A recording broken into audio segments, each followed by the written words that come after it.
3 guys in, right? Oh, yes, King. We threw 3 men in. And he's like, well, I see 4 now.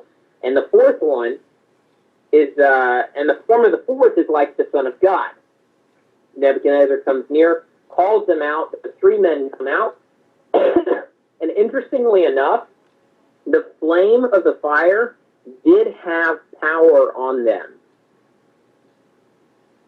But it had a very limited power. They were bound with something, whether it was chain, rope, whatever. They were bound to a point where they couldn't fight. But the fire loosed or eliminated their binds, their chains, their binding, whatever they were bound with. But the fire did not affect anything else on them. They didn't even smell of smoke. Now, why do I go through that? Bringing it to the compromise situation. There are things that you do not compromise on. Those are your convictions. And just like the 3 Hebrews beforehand decided what they were and how they were going to deal with it beforehand, you need to know now what are your convictions in life. And then what are your conveniences. Find out what your convictions are. Decide you will not compromise on those convictions, and then stand true, stand strong after that point.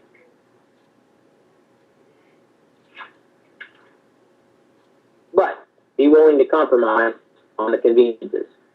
For instance, I'm sure we've all heard the stories of the church that split because of the color of the carpet in the new building. Completely unnecessary. That's a convenience, not a conviction. Okay, opened up for discussion. So I got a question, Brian. Sure. Did you say that the dietary restrictions or everything? Did you use that? Did I hear you correctly? Did you use that as a preference instead of a conviction? Or did I used that as a conviction. And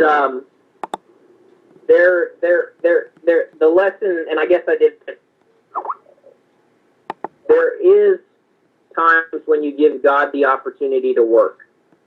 And that's what I believe Daniel was doing at the time. It was part of the Levitical law, and he was giving it back to God and say, hey, I'm trying to follow you, and here's the opportunity, and allowing God to work in the situation. Does that make sense? Yes, that makes sense. So, Brian, So, David, do you think that in the event that they were not so well off after they did the monthly meeting in water and pulse, and they went through the King's meat after that, do you think they would be violating their principles then?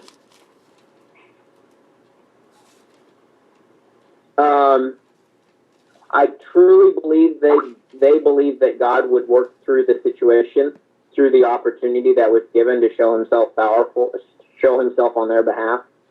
Honestly, I'm not completely sure that they would have eaten that. Looking later, seeing what they did with the fiery furnace, I think they would have allowed themselves to be sacrificed to keep that conviction. But what they did was they saw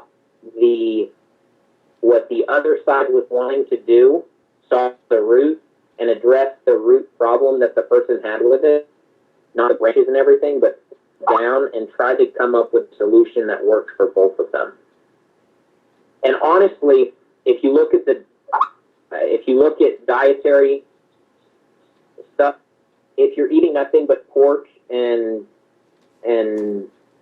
wine and everything like that, or you're eating healthy, like vegetables and more of that stuff, you're going to look better. And I think they already knew that principle, and they were just giving it time to work.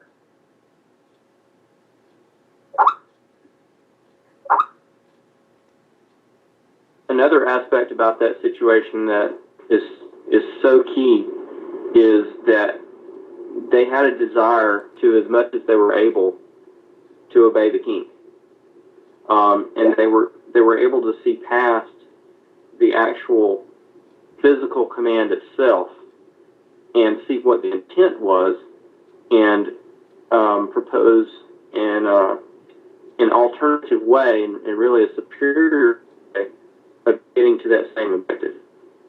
That's how they got fit in the person that was in charge of them. And Lord bless that.